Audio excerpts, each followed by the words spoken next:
July 2026, MetLife Stadium, New Jersey. The final whistle echoed across the stadium. Norway had just pulled off one of the greatest victories in its football history. Erling Haaland stood on the pitch, overwhelmed with emotion. But it wasn't the victory that captured the world's attention. It was what happened next. The Norwegian players slowly walked toward their supporters. Then they sat down, and together they began to row. No dancing. No fireworks, no ordinary football celebration, just thousands of fans moving in perfect rhythm, rowing alongside their team. Within minutes, videos of the celebration had spread across the internet. Millions of people were asking the same question. Why were Norway's players rowing? And what did it have to do with the Vikings? To answer that, we have to travel back more than 1,200 years, to a time when the sight of a single longship on the horizon was enough to send entire kingdoms into panic. The age of the Vikings had begun. Most people think they know the Vikings. Horned helmets, wild beards, savage raiders burning villages. That version is mostly wrong. The Vikings, or Norsemen, came from Scandinavia, Norway, Sweden, and Denmark. They were not just warriors. They were the greatest sailors, explorers, and traders of the medieval world. While the rest of Europe was still afraid of the open sea, the Vikings were crossing it. From approximately 800 AD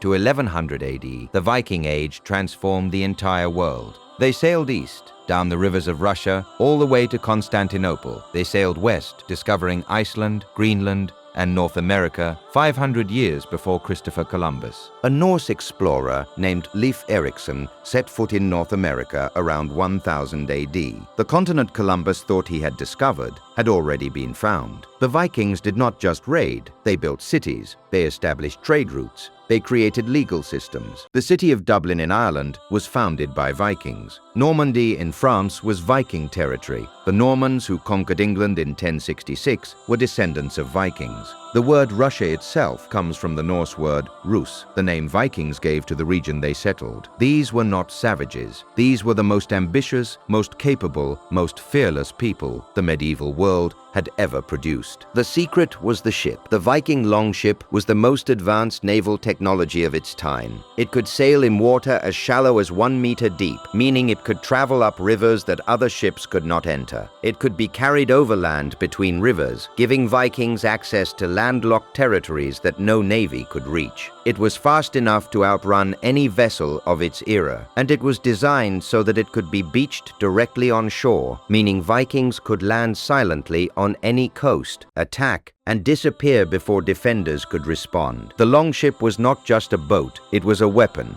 With this ship, a small group of Vikings could appear without warning on any coastline in Europe, the Middle East, or North Africa. And they did. In 793 AD, Vikings attacked the monastery of Lindisfarne on the northeast coast of England. Monasteries were considered sacred, untouchable. The attack shocked the entire Christian world. It was the opening act of 300 years of Viking dominance. No kingdom in Europe felt safe. Paris was attacked twice, in 845 and 885 AD. During the second attack, 700 Viking ships sailed up the Seine River. The French paid them to leave. The Mediterranean was raided. Constantinople was besieged. And yet, the Vikings were never just destroyers. Every place they settled, they transformed. Here is what history classes never told you. Viking women had more rights than almost any other women in the medieval world. They could own property. They could divorce their husbands. They could inherit wealth. Archaeologists long assumed that warriors buried with weapons were men. In 2017, DNA testing of a famous Viking warrior grave in Sweden revealed the skeleton was female. She had been buried with 2 horses, a sword, and a full set of weapons, indicating she was a high-ranking military commander. The shield maidens were real. Viking society was also remarkably democratic. The Thing, a public assembly, allowed free men to voice concerns, settle disputes, and make collective decisions. This was happening in Scandinavia in the 9th century, when most of Europe was ruled by absolute kings and emperors. And Viking mythology, the stories of Odin, Thor, Freya, and Loki, gave them a worldview built around courage. In Norse belief, dying in battle guaranteed entry into Valhalla, the Hall of the Honored Dead, where warriors feasted with Odin until the final battle at the end of the world. Death was not to be feared, it was to be earned. This belief system produced warriors who did not run, who did not surrender, who kept rowing through any storm, because the only thing worse than dying was dying without honor. Now, back to 2026.